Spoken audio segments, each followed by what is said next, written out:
Game number 2, guys. We have Polt up against Scarlett in the second game, of course, once again with our game hard overlay here at the Ritmix RSL Group D. Starting to the bottom right, we have our Terran player currently down one map in the series. It is a best of 3. If he loses here, he will go to the losers match where he will face Maxet, and our Zerg player, the Canadian Zerg, starting to the top left of the map, aka Scarlett. She would advance to face Symbol in a ZVZ in the winners match if she's able to win this series against Polt. Let's see what exactly she can do here. Currently we have Khaldor being the map, and we talked a little bit about Khaldor already earlier. It's a smaller map, and a lot of Zerg players will try to be very aggressive here with especially roach attacks. And Scarlett is not really playing this Hyun style too much, where you go for drops. Actually, it's not really the Hyun style, it's more like the TSL style. Symbol, Ragnarok, and other players are really liking the style quite a bit, where you drop the roaches. You can also execute roach attacks on 2 and 3 bases. It's really popular these days. And let's see what Polt can do. The last game that we had, game number 1, was for me personally like really enjoyable because there was just so much action going on the entire time. And both players made individual mistakes that allowed comebacks for the other player over and over again. So a really back and forth game, and that was one of the main reasons why it was very entertaining here.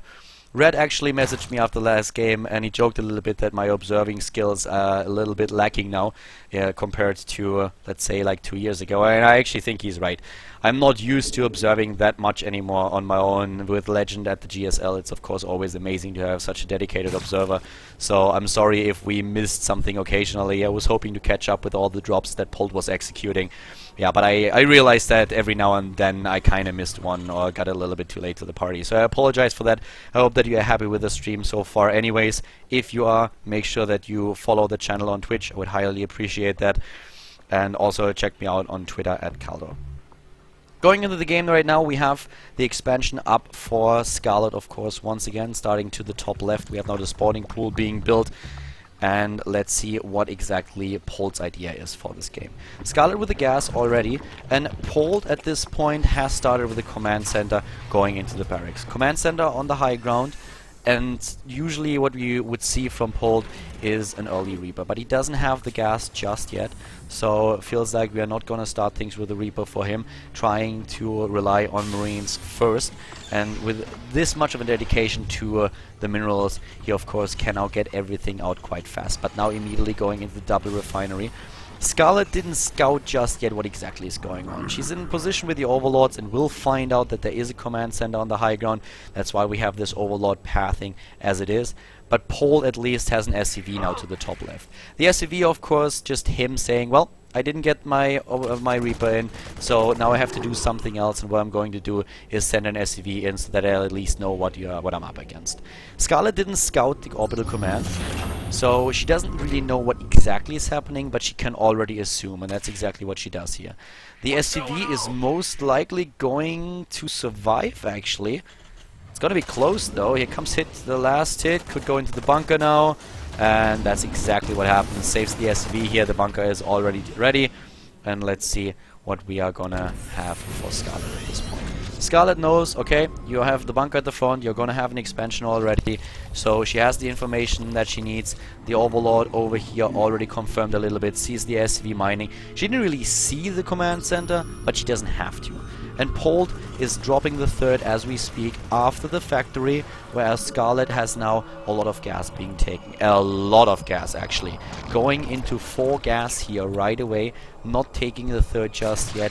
Heavy tech here incoming from her. Really interesting to see now if we have double evolution chamber and her preparing for a Roachborn. We could even see a bit of... I don't really think it's gonna happen, but with such a play, we could see her going into a very Mutalisk heavy play at the beginning. Like rushing, not really rushing, but like going for the Mutalisk a little bit faster. Would be very interesting to see that. But for now, we could still see the Roachborn. We have the tech to layer, so if she executes a build, it will most likely be +1/+1 with speed. And the third base behind it, just making sure that she saves with the queens at the front. But it's already a little bit telling that she doesn't have extra queens except for the third. So we don't have a fourth, we don't have a fifth queen. And let's see what the tech choice is going to be. Are we going to see the evolution chambers? So far she's actually like already a little bit late with that. It looks more and more that we might see a spy attack here. We have the double engineering bay already for Polt. We have the Hellions being built.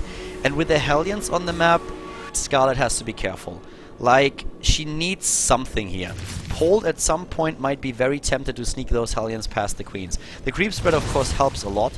And here comes now the third base.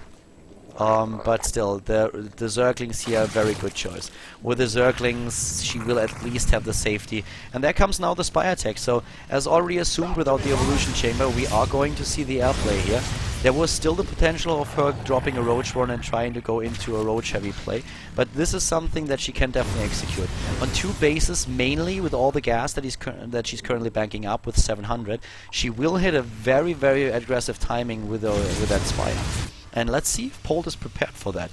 If you go into the Spire play and you get those Mutalisks out this early, then you want to do a bit of damage. So you want to have map control, that's number one. You want to blindside your opponent if possible and do damage. Do damage to the economy. And then just force him back.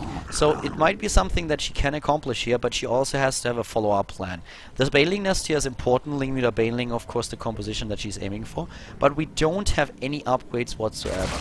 And at first she wants to dedicate the gas to the Mutalisks. That's completely fine. But then later on, there has to be a little bit of a switch.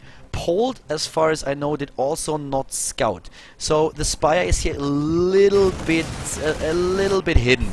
He doesn't really know about it, even so, though he scanned, he didn't see the Spire. And now the Mutalisks need to come into play. We have the third base coming up for Polt, already an Overseer being morphed now that the Widowmine has get their shot off. And this is now the point where Polt needs defense.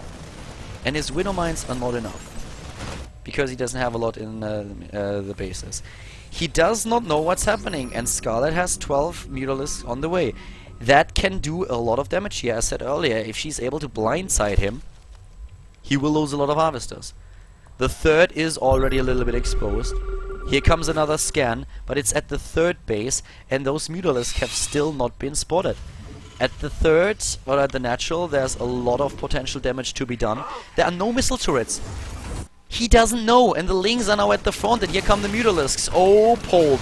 That might now be really dangerous. 1 SCV, 2 SCVs, getting more. The Marines can be targeted immediately. They don't have the combat shield just yet. Marines are gone. The snipe on the Widowmine. Another one being taken out. And Polt completely unaware of what was happening. Scarlett was able to hide their tech for a long time, and he just doesn't have the numbers. 4 Marines, no anti-air whatsoever. The Widowmines are gone. Polt might lose the game here. The scan that he dropped in the main base was not successful. He didn't see the Spire. He did not think this would actually happen. He prepared for a completely different Polt. GG, easy peasy. Scarlett takes the game, goes up against Symbol in the winners match of Group D at the Ritmix RSL.